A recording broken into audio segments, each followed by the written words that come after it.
우리 로마서 12장 우리 1절 오늘 말씀 봅니다.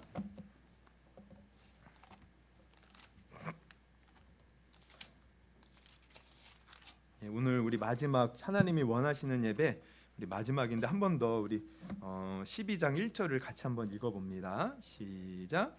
그러므로 형제들아 내가 하나님의 모든 자비하심으로 너희를 권하노니 너희 몸을 하나님이 기뻐하시는 거룩한 산 제물로 드리라. 이는 너희가 드릴 영적 예배니라. 예. 우리는 하나님 앞에 거룩한 산 제물의 예배를 드려야 됩니다. 형식적인 예배, 혹은 죽은 예배, 또 하나님이 받지 않으시는 가증한 예배, 또 하나님이 기뻐하시지 않는 그러한 예배가 아니라 정말 살아있는 하나님이 기뻐하시는 그런 예배를 드려야 될 줄 믿습니다. 그러면 그런 예배를 드리려면 우리가 어떻게 해야 되는가 고민을 해봤더니 성경에 답이 나와 있었어요. 그 예배에 우리 지금 현재 예배의 이 모태가 되는 과거 구약의 이스라엘 백성들이 드렸던 제사, 이게 예배였던 거죠. 근데 그 제사는요 사람이 고안해낸 게 아니었어요. 하나님이 직접 어떻게 너희가 드려라 알려주셨어요.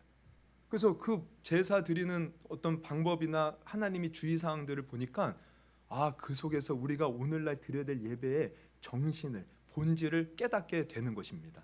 그래서 지금 이제 2주 이제 3주째, 오늘까지 3주째 그 구약의 제사들을 살펴보면서 예배의 의미들을 살펴보고 있는데요. 오늘은 이제 화목제입니다. 우리 5가지 제사가 뭐가 있었죠? 일단 번제, 소제, 그 다음에 약간 2개는 비슷해요. 속제제, 또 속건제, 그리고 마지막 화목제. 그래서 오늘은 좀 화목제를 살펴볼 건데, 이 화목제는요 결론부터 말하면 나눔입니다. 나눔, 서로 나누는 어떤 잔치와 같은 제사가요 화목제예요. 이 화목제. 그래서 다른 이제 제사들을 보면은 번제 같은 경우는 그냥 뭐 하나도 남김없이 태워서 이렇게 하나님께 드려. 그리고 또 다른 제사들 보면요, 속제제나 속건제는 이제 하나님께 이렇게 드릴 거는 드린 다음에 제사장들이 주로 다 가져가네요. 근데 이 화목제는요, 물론 제사장 몫이 좀 있긴 해요. 근데 떨어지고 나서는 우리들, 그러니까 그 제사 드린 사람이요, 다 그냥 먹고 이렇게 함께 나누는 거예요. 이게 이제 화목제의 특징입니다.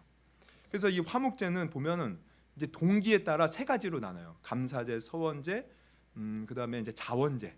그래서 감사제는 말 그대로 하나님께 감사해서, 너무 감사해서 드리는 이 제사, 이게 화목제 감사제고, 또 서원제는요 뭔가 서원할 때 하나님 어떻게 내가 서원합니다 하면서 드리는 것. 또 자원제는 자발해서 자발적으로 내가 기쁨을 이렇게 드리는 건데, 어쨌든 이 모든 이게 3가지로 나누지만 중요한 것은 그 제물을요 잡은 다음에 하나님께 드릴 건 드리고 제사장장에 떨어진 거 떨어진 다음에 그거를 서로 나누어 먹어야 된다는 거야. 이게 이제 법칙이에요. 근데 구체적으로 하나님이 그 법칙을 어떻게 정해줬는가 봤더니, 이제 우리가 레위기를 보면 3장은 화목제 드리는 방법에 대해서 나오고 7장에 가면은 이 드릴 때 주의 사항을 줘요. 이제 그게 어떤 주의 사항이 있냐면, 이제 7장을 보면 우리 15절부터 한번 18절을, 레위기 7장 15절에서 18절 말씀을 한번 읽어볼까요? 제가 한번 15절 읽고 여러분 16절 읽고 17절 18절. 감사함으로 드리는 화목제물의 고기는 드리는 그날에 먹을 것이요 조금이라도 이튿날 아침까지 두지 말 것이니라. 그러나 그의 예물의 제물이 서원이나 자원하는 것이면 그 제물을 드린 날에 먹을 것이요 그 남은 것은 이튿날에도 먹되, 그 제물의 고기가 셋째 날까지 남아 있으면 불사를 찌니, 만일 그 화목 제물의 고기를 셋째 날에 조금이라도 먹으면 그 제사는 기쁘게 받아들여지지 않을 것이라. 드린 자에게도 예물답게 되지 못하고 도리어 가증한 것이 될 것이며 그것을 먹는 자는 그 죄를 짊어지리라. 지금 이 화목제의 특징을 보면, 감사제 같은 경우는요 그 드린 제물 나눠 먹을 때 당일에 다 해치워래요. 다음날 아침까지 있으면 안 된다는 거예요. 그리고 이제 자원제나 이제 서원제 같은 경우는 당일뿐만 아니라 이튿날까지 허락해 주셨어. 근데 어쨌든 그 3일째 되는 날은 없어야 돼요. 만약에 그것이 남아서 그걸 먹는 날이면 이 제사 무효됩니다. 하나님 앞에 가증한 것이 되고 오히려 죄가 되는 거예요. 아니, 예배를 드리고 나서도 죄 지은 자가 돼버리는 거예요.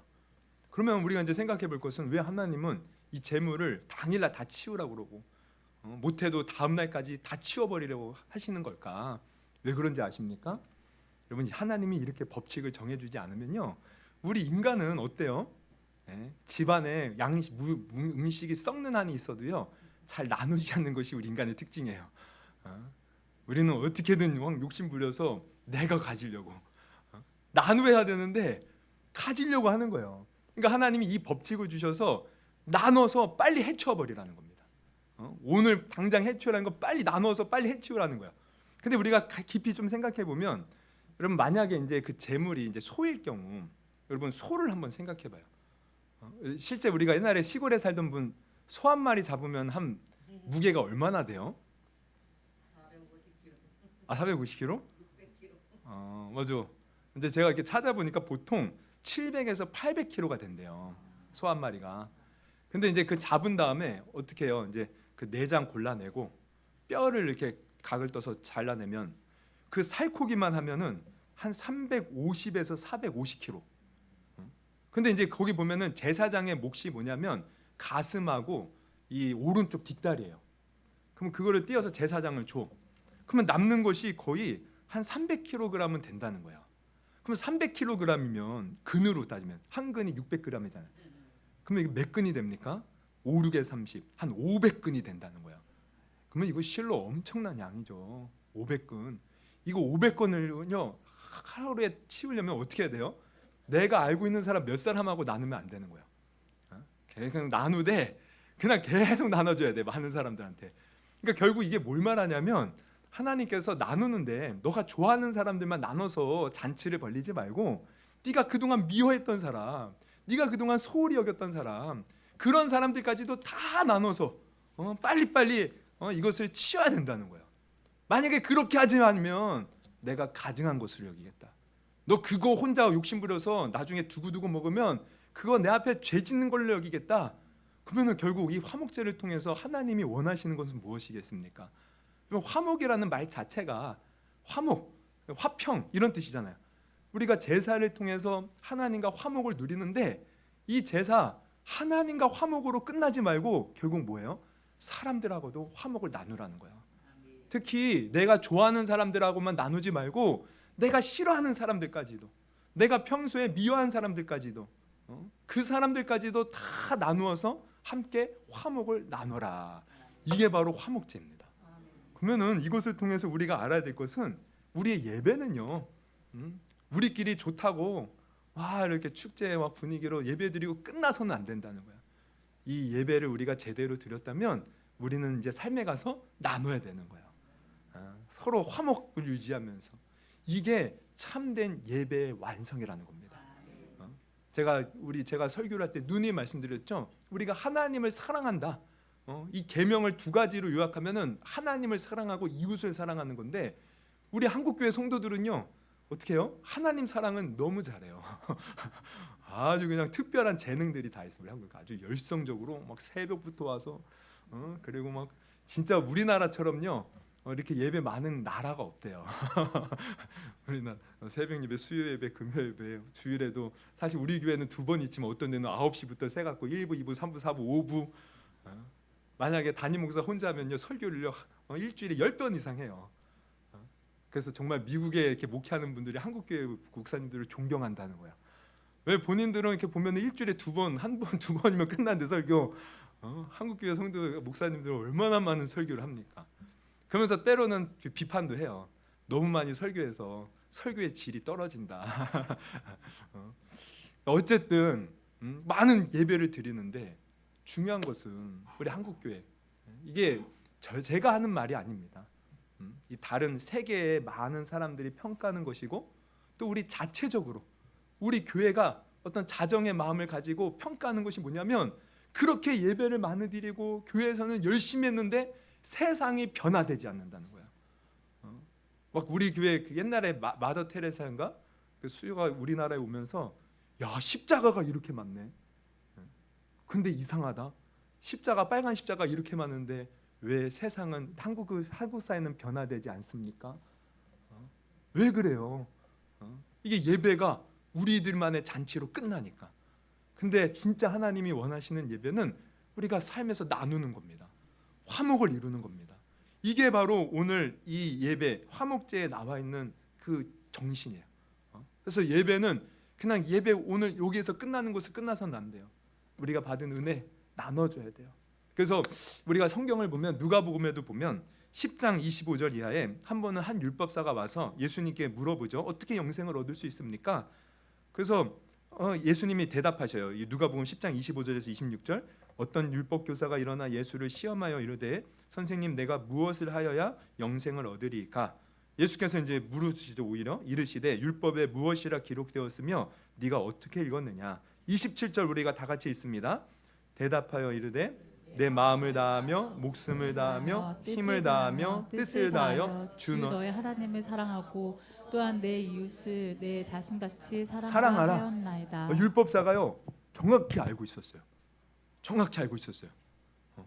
그랬더니 예수님이 이 얘기를 듣고 그럼 뭐라고 하시냐? 28절 같이 읽습니다. 시작. 예수께서 이르시되 내 대답이 옳도다. 이를 행하라. 그러면 살리라 살리라. 하시니. 그렇게 살라는 거야.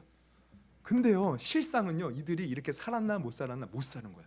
그래서 예수님이 이어서 한 가지 이야기를 하시는데 어떤 이야기를 하냐면 그 유명한 선한 사마리아인의 비유. 어떤 사람이 예루살렘에서 그 여리고 얼마 떨어지지 않은데 거기 이제 갔어요. 이렇게 내려가는 길에 강도를 만난 거예요. 그래서 그 강도가요 옷을 벗기고 거의 막 죽을 지경에 때려서 이 사람이 길에 쓰러져서 거의 죽을 지경에 처한 거죠. 근데 마침 그때 제사장이 지나가요. 근데 이 제사장이 성경을 보면 못 보고 지나간 게 아니에요. 봤어요. 근데 그냥 지나가는 거예요. 그 뒤에 레위인이 지나가요. 레위인도 사실 성전에서 봉사하는 자들이거든요. 구별된 자들. 근데 이 사람도 딱 봤어요. 근데 그냥 지나가는 거예요. 근데 그 뒤에 사마리아인이 지나가요. 근데 사실 이 지금 강도 만난 사람을 예루살렘에서 여리고로 간다라는 것은 유대인이라는 겁니다. 근데 유대인은 이 사마리아인들하고 상종을 안 하거든요. 사마리아인을 개취급해요. 그 이유 아시죠? 우리가 그 역사를 보면은 이 북이스라엘의 수도가 사마리아인데 이 북이스라엘은요 722년경에 아수르, 그러니까 아시리아, 지금 세상 역사를 말하면 아시리아에서 멸망을 당합니다. 근데 이 아시리아의 정책이 뭐냐면 이게 혼혈주의, 혼혈 정책이야. 그러니까 그 민족을 이렇게 정신을 말살하기 위해서 다른 민족을 이곳에, 이 민족은 다른 곳에 섞여 버리는 거야. 그러니까 북이스라엘의 순수 혈통이 아니라 다른 민족하고 섞여진 혈통. 그러니까 남유다 민족이 볼 때는 저 섞인 민족, 이미 하나님께 버림받은 민족 갖고 아주 개무시해요. 그리고 나중에 또 이 유다가 이제 포로에서 돌아왔을 때도 이 사마리아 사람들이 그 성전 짓는 것을 좀 방해하거든요. 그러니까 예수님 시대에는요 사마리아인들 아주 개취급해. 하나님께 아주 버림받은 인간들. 그런데 이 사마리아인이 지금 어떻게 해요? 유대인이 지금 이게 이제 죽어가는데 제사장 레위인은 지나갔는데 사마리아인은 와서 도와주는 겁니다. 자기가 가진 것으로 포도주로 상처를 붓고 또 그 사람을 데리고 와서 이게 주막에 들어가서 데나리온 2개를 주면서 이 사람 돌봐달라고. 만약에 내가 다시 돌아올 때 돈이 부족하면 내가 더 주겠다고. 와. 그래서 예수님이 이 얘기를 하시면서 이 율법사에게 물어봐요. 누가 이 강도 만난 사람의 이웃이냐? 누가 이웃이에요? 평소에는요 제사장, 레위인들 이 사람이 훌륭한 사람들이었어요. 근데 지금 이 얘기를 들어보니까 어때요? 누가 평소에 개취급하던 사마리아인이지만 누가 진짜 이웃입니까? 이 사마리아인이 이웃 아닙니까? 그러면 이것은 우리에게 무엇을 가르쳐줘요?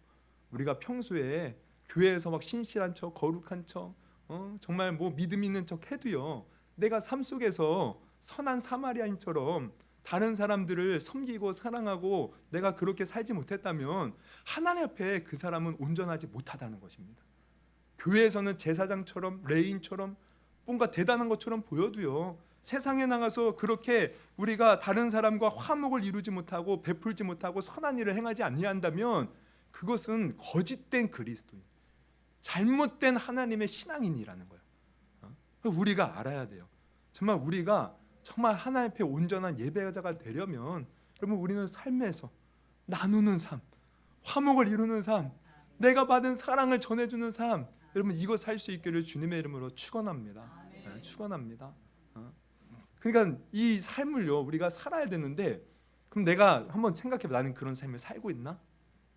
살고 있나? 여러분 거창하게 생각할 거 없습니다. 근데 가족에서부터 보면 돼요. 내가 가족에서 과연 그런 삶을 살고 있는가? 아까 우리 최연아 선교사님 봤죠? 네가 내 영광을 짓밟았다.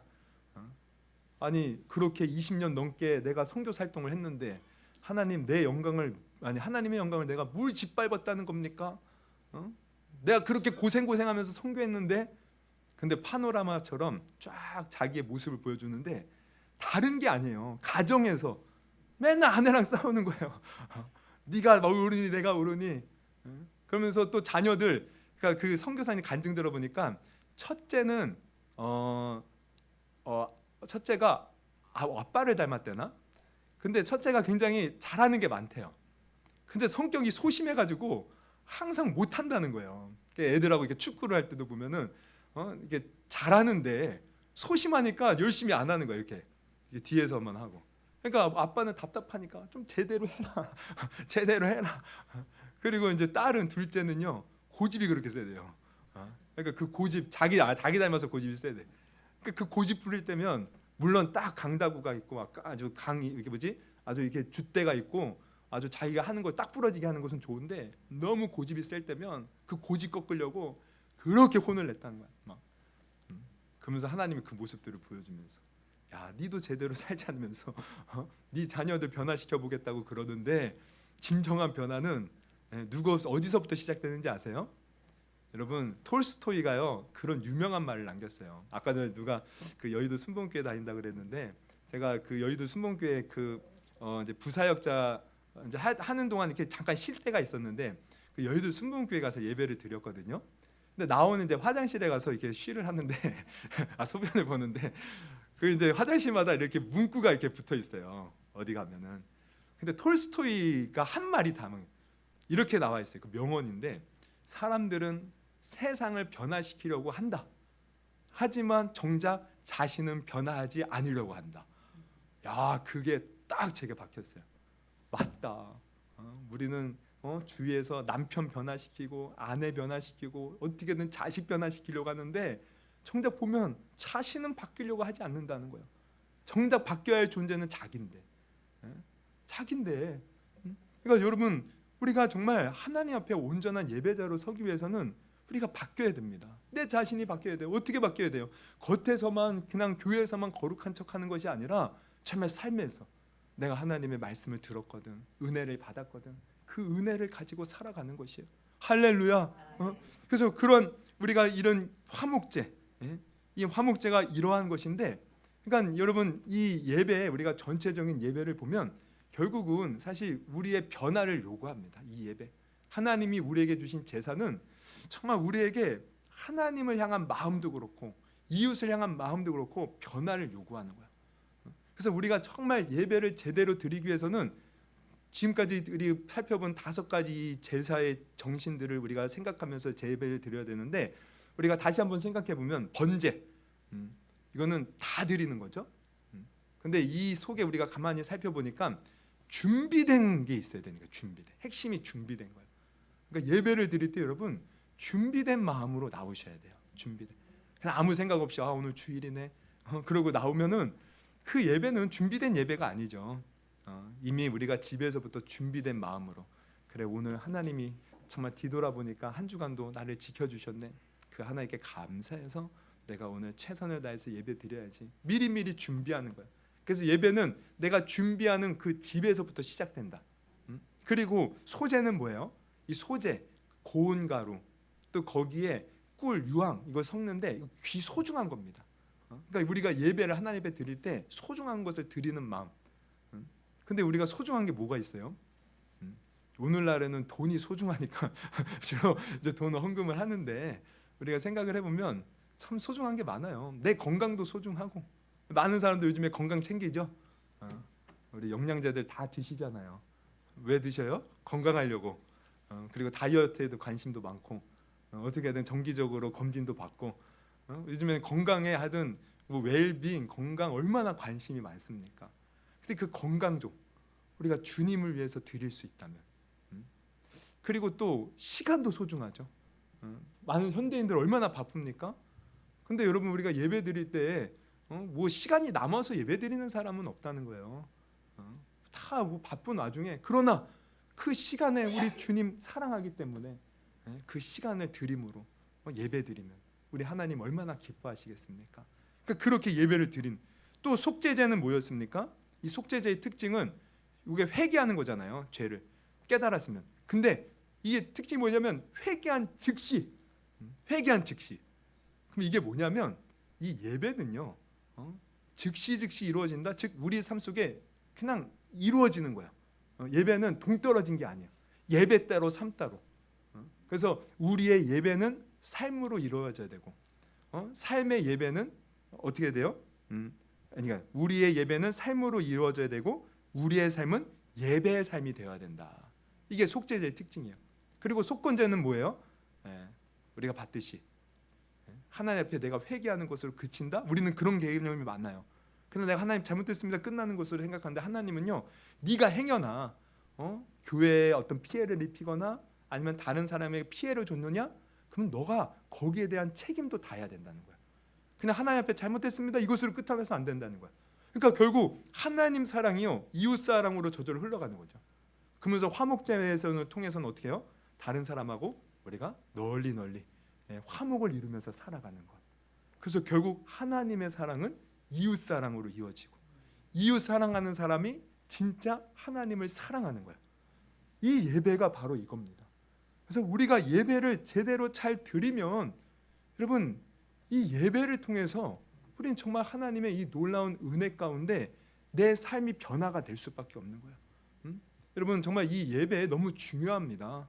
우리가 무수히 많은 예배를 드리는데 어떤 예배는 하나님이 받으시는 예배가 있고 하나님이 받지 않는 예배가 있어요. 분명히 구약에서 말하잖아요. 그러나 우리는 이 제사를 통하여 예배의 정신을 깊이 깨닫고 정말 하나님이 기뻐하는 예배자로 설 수 있기를 주님의 이름으로 축원합니다. 그래서 예배자로 서야 돼요. 근데 우리가 오늘날 사실 이 제사 우리 한번 뭐 이제 한 가지 더 생각해 본다면 왜 구약에는 그렇게 짐승을 잡아서 제사를 지냈는데 왜 지금은 안 지냅니까? 여기 질문할 수 있잖아요. 그죠? 여러분 이렇게 가끔씩 보다 보면은 그 뭐 이렇게 이단들이 이렇게 설문조사하는 거 한번 받아보신 분 있으세요? 저 옛날에 많이 받아봤거든요. 솔직히 말하면 따라도 가봤거든요. 하나님 신천지는 안 따라가봤고 하나님의 교회는 따라가봤어요. 하나님의 교회는 어떤 설문지를 이렇게 조사하냐면 아니 이 성탄절 예수님이 태어난 날은 12월 25일이 아니다.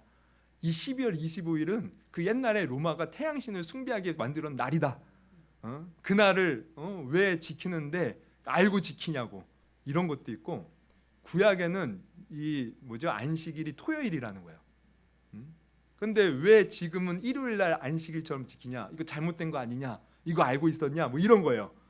그러면요 이게 성경 지식 이런 게 없잖아요. 맞는 말이네. 그러네. 그래서 저처럼 따라간다니까요. 근데 그게 뭐냐면 왜 우리는 그러면은 안식일을 왜 안 지킵니까? 분명히 십계명에 안식일을 거룩하게 지키라고 했는데 토요일이 안식일이에요.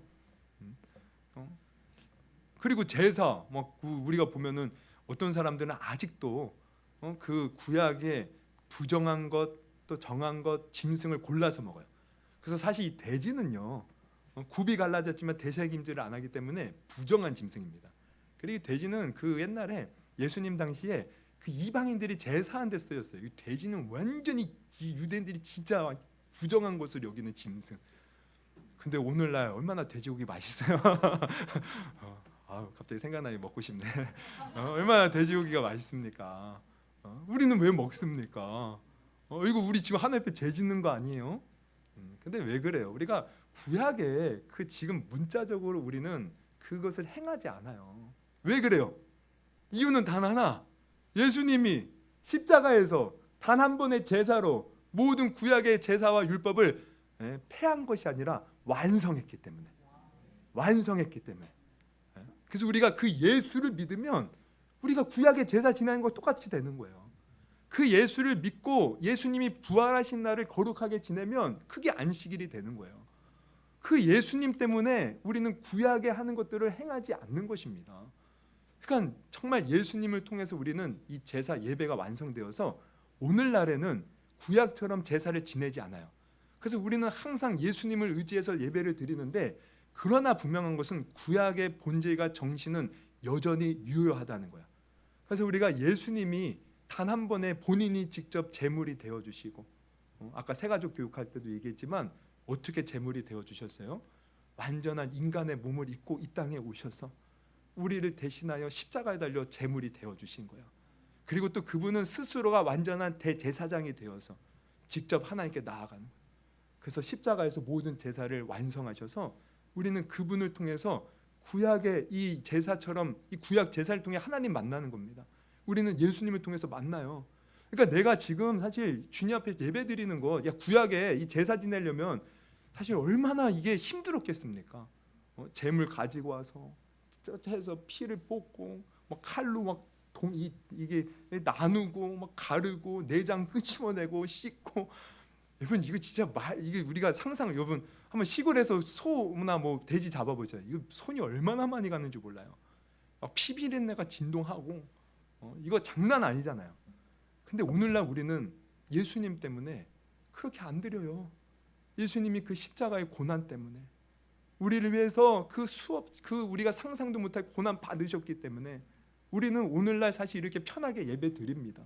그러나 우리가 이 정신을 안다면 예수님이 나 때문에 죽으시고 예수님 때문에 우리가 하나님 앞에 이렇게 담당하게 편하게 나갈 수 있는데, 사실 우리는 구약의 제사 지내는 사람보다도요 더 겸허하게, 더 마음을 다해서, 더 진실하게 감사해서 사실 예배 드려야 되는 거예요. 여러분 우리 그런 예배자가 될 수 있기를 주님의 이름으로 축원합니다. 정말 내가 예수님 믿는다면, 예수님 때문에 우리가 지금 이렇게 예배 드리는 거야. 그러나 그 정신은 그대로, 그래서 우리는 준비된 마음으로, 소중한 것을 드리는 마음으로. 왜? 주님 먼저 우리에게 소중한 생명까지 주셨잖아요. 그리고 정말 주님이 우리에게 원하시는 것, 내가 너희를 사랑한 것 같이 너희도 서로 사랑하라, 서로 사랑하고 화목을 이루고. 그래서 정말 하나님 앞에 온전한 예배자로 설 수 있기를 주님의 이름으로 축원합니다. 그리고 마지막으로 우리가 생각해 볼 것은, 그러면 왜 하나님은 그래 구약의 제사가 그렇게 복잡하대요. 그러면 왜 그런 복잡한 제사를 지내게 하셨을까? 왜 이런 예배를 우리에게 요구하십니까? 왜 그러셔요? 왜 그러신 것 같아요? 하나님은 이런 예배를 우리에게 이렇게 주신 것 같아요. 우리 막 속박해서 제대로, 그러니까 막 속박해서 우리 힘들게 하려고. 왜 그럴까요? 까먹지 말라고. 그렇죠, 맞아요. 그것도 맞아요. 제사를 지내면서 항상 하나님 은혜 기억하라고. 이 제사를 우리가 물론 하나님이 영광 받으시려고 이 제사를 우리에게 알려주셨지만, 근데 사실 이 제사는요 우리를 위한 겁니다. 우리를 위한 거. 맞아요. 까먹지 말라고. 그리고 중요한 것은 이 제사를 통해서 항상 하나님과의 관계를 유지하라고.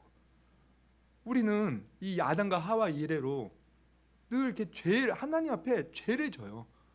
생각으로, 마음으로, 행동으로. 근데 이 죄는 하나님이 싫어하는 겁니다. 죄 지을 때마다 어떻게 돼요? 사실은 하나님과 멀어져요. 근데 하나님이 이 제사를 통해서 하나님과 가까워지라는 거예요. 그러면서 하나님이 주시는 생명을 누리라는 거예요. 왜? 그래야 우리가 살 수 있기 때문에. 여러분 이 예배를 통해서 우리는 생명을 누리는 겁니다. 정말 우리가 마음을 다해서 소중한 걸 드려서 주님 앞에 예배 드리는데, 결국은 그걸 통해서 내가 하나님으로부터 영적 생명, 영적 에너지를 공급받는 거예요.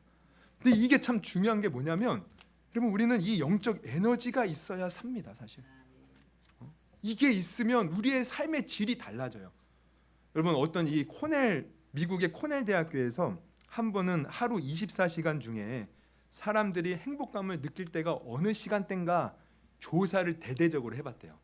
그러니까 24시간 우리가 하루 그 시간대에 여러분은 행복감을 가장 느끼는 시간대가 언제입니까? 퇴근 시간. 맞아요. 저는요 잠자는 시간. 여러분은 어느 때가 가장? 밥 먹는 시간? 우리 아들 같은 경우는 아마 밥 먹는 시간이 행복하다 그러지 않을까? 아니면은 애들 게임하는 시간? 뭐 이제 그런 어떤 특정한 어떤 행동을 하는 시간도 있지만, 하여튼 시간대로 아침, 점심, 저녁, 밤 이렇게 따놨을 때 사람들이 행복감을 느끼는 시간대가 언젠가 정말 대대적으로 조사했대요.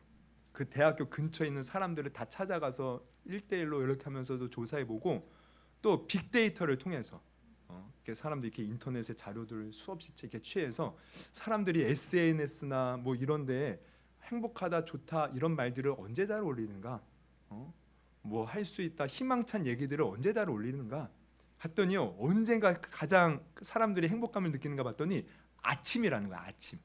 아침. 그러면서 그것을 발표하면서 동시에 그 이유도 발표했어요. 그 이유가 뭔가 봤더니 뭐냐면 잠을 푹 자고 나니까 이게 에너지가 충전이 된 거예요. 몸이 가벼우니까 당연히 마음속에서도 행복감을 느끼더라는 거예요. 그러니까 여러분, 우리가 알면 어떤 사람들은 우리가 연구 결과에 의하면은 많은 사람들이 뭐라고 하냐면, 우리가 옛날에는 공부하려면은 하루에 4시간 자면은 대학 떨어진다고 하죠. 3시간 자야 되고 2시간 자야 되고 우리가 사는 것도 바쁘게 살아야지. 잠을 많이 자면 뭔가 게을러진 것 같고. 근데요, 진짜 성공한 사람들 이렇게 보면요, 잠을요 충분히 잔다는 거예요. 8시간 정도 막. 그리고 실제로 6시간 이하로 잠을 자면은 우리의 어떤 그 건강이요 굉장히 안 좋아진대요. 심장 마비 확률도 높아진대요. 잠을 푹 자야 된대요. 그래서 에너지가 충만히 해야져야 삶에서도 활기 있게, 그리고 창조적인 아이디어도 나오고, 그러니까 에너지가 충전돼야 된다는 거예요. 결국은 그럴 때 우리가 행복감을 느끼고. 근데 이게 영적으로도 그대로 적용이 됩니다. 여러분, 누가 신앙생활 잘하고, 누가 하나님 말씀 따라 살아가고, 누가 하나님을 기쁘시게 하는가?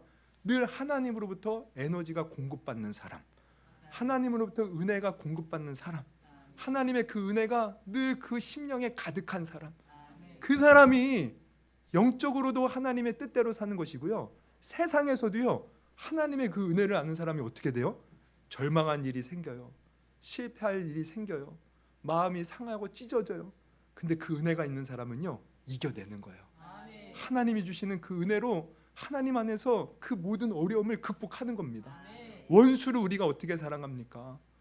여러분, 어떤 사람 나는 원수 잘 사랑해요. 나는 그렇게 할 수 있어요. 그 사람 다 거짓말, 새빨간 거짓말이에요. 우리는 절대 그럴 수가 없어요. 아무리 내가 가까이 있는 사람, 사랑하는 사람도요, 그 사람이 나한테 기분 나쁘는 말 해봐요. 그 사람 때문에 화가 나고 짜증 나잖아요. 우리 상처 제일 받는 사람들이 누굽니까? 사랑하는 가족들이에요. 멀리 있는 사람들이 아니에요. 가까이 있는 사람들. 그럼 가까이 있는 사람도 내가 사랑 못하는데 어떻게 우리가 원수를 사랑합니까? 불가능해요.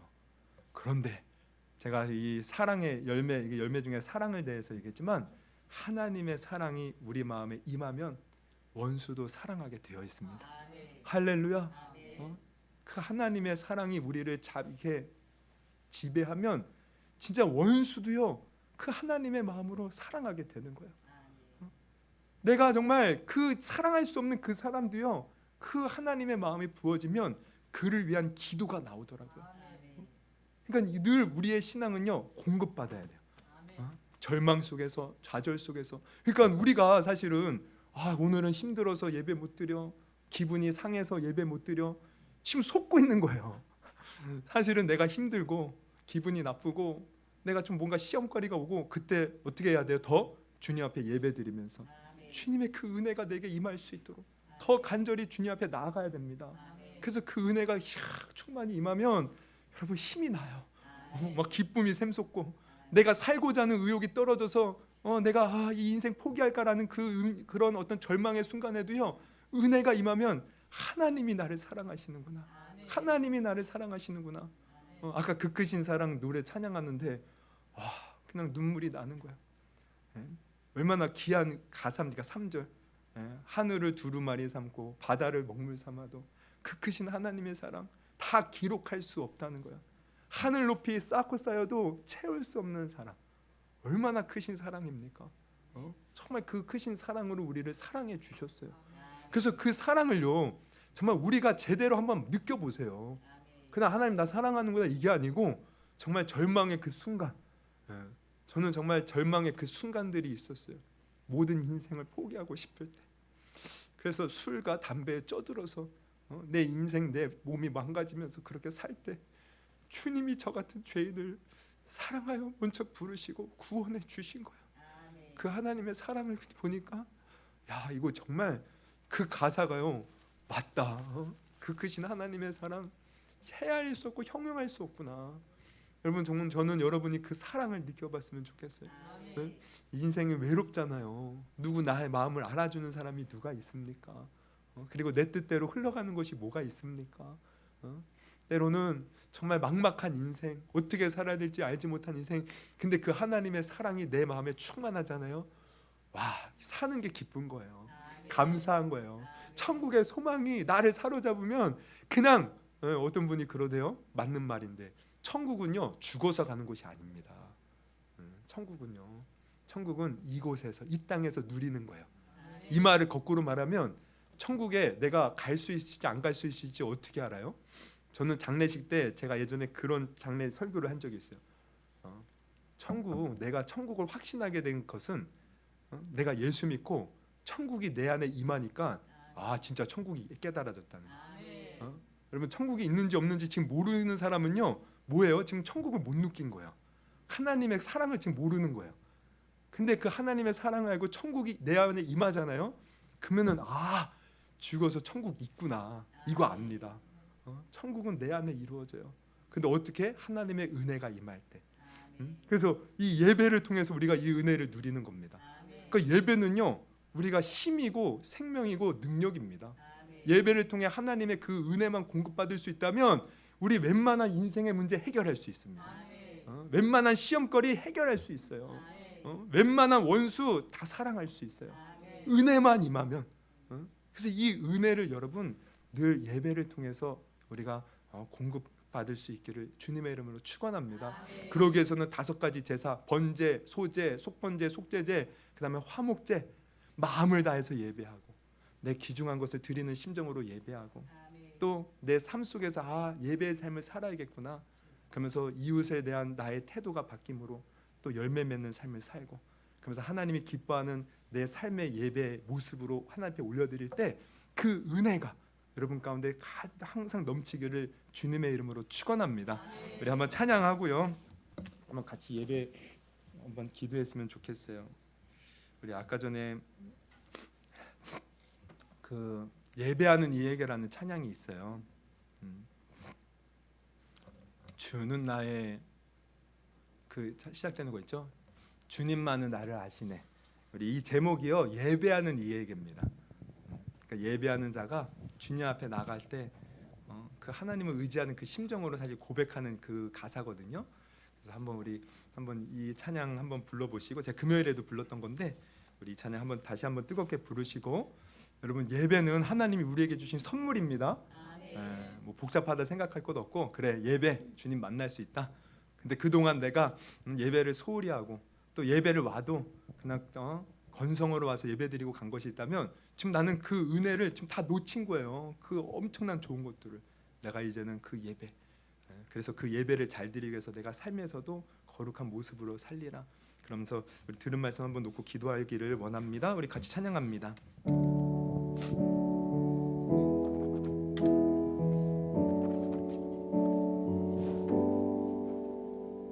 주님만이 나를 아시네. 내 모든 삶 주가 만지시네. 주님 앞에 예배하는 이에게 그 은혜를 부어주시리. 주님만이 나의 소망이 되십니다. 주님만이 온 땅의 소망. 아멘.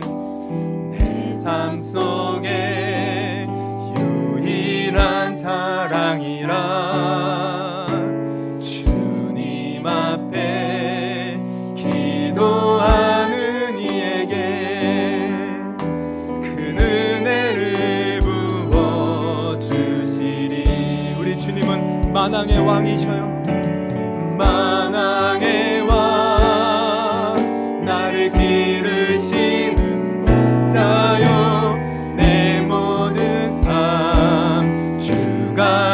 다스리시네. 주님 뜻을 따르길 원하네. 오 주 한 분만 봐. 우리 한 번 더 고백합니다. 만왕의 왕 나를 기르시는 목자, 만왕의 주님만이 우리의 왕이셔요. 주님만이 우리를 이끌어 주시옵소서. 내 모든 삶 주가 만지시니 주님 뜻을 따르길 원하네. 오 주 한 분만 바라네. 주님만이 나를 아시네. 주님만이 나를 아시네. 내 모든 삶 주가 다스리시네. 주님 앞에 예배하는 이에게 큰 은혜를 부어 주시리. 하나님 크신 사랑, 하나님 크신 사랑은 증량하고 하네. 영원히 변치 않는 사랑 성도여 찬양. 우리 한 번 더 고백합니다. 하나님 크신 사랑, 하나님 크신 사랑은 증량다모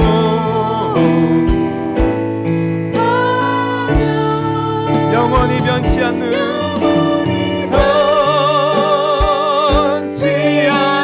사랑 성도여 찬양. 우리 한번 두 눈을 감으시고, 여러분 나를 세상에서 정말 사랑해주는 사람이 누가 있습니까? 지금도 내가 당신을 사랑한다, 너를 사랑한다, 너가 가장 소중하다, 너는 가장 위대하다, 그렇게 나를 격려해주고 지지하는 사람, 그러면 한 사람이라도 있으면 참 감사한 일이에요. 근데 우리가 가만히 보면 그렇게 나를 정말 끔찍하게 사랑해준다고 하는 사람이 정말 있을까? 세상을 찾아보면 때로는 없습니다.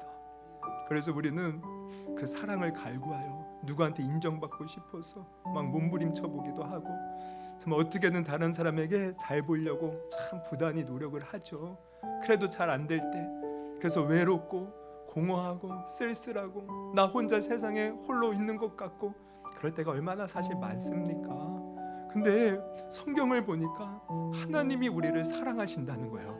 그 사랑을 예수 그리스도를 통하여 증명해 보이셨다는 거예요. 하나님이 제가 예수 믿고 나서 처음으로 예수 믿고 나서 하나님이 제게 알려주신 거 뭐냐면, 내가 너를 이토록 사랑한다. 그러면서 하시는 말씀이, 그런데 세상에는 아직도 이 사랑을 알지 못해서 방황하는 수많은 사람들이 있단다. 너가 이 사랑을 전하는 자가 되었으면 좋겠다. 그래서 저 이렇게 목사가 되었습니다. 여러분 말씀드립니다. 하나님 정말 우리를 사랑하셔요. 우리가 상상하는 그 이상으로 사랑하셔요. 그 사랑, 하나님 오늘 내가 사랑 느끼기를 원합니다. 깨닫기를 원합니다. 세상은 그 누구도 나를 완전하게 지지해주는 사람 없어도 하나님 나를 사랑하는 줄 믿습니다. 그 사랑 안에 내가 늘 힘을 얻을 수 있도록 진정한 예배자로 서게 하시고, 예배 드릴 때마다 하나님의 사랑으로 힘을 얻고 그 힘으로 세상을 담대히 이기며 싸우며 주님 뜻을 이루며 살게 하여 주시고, 주님이 주시는 그 천국의 놀라운 복을 누리며 사는 내가 되게 하여 주시옵소서. 한번 들은 말씀 놓고 우리 주여 세 번 부르시고 우리 감동 주시는 대로 한번 기도하도록 하겠습니다.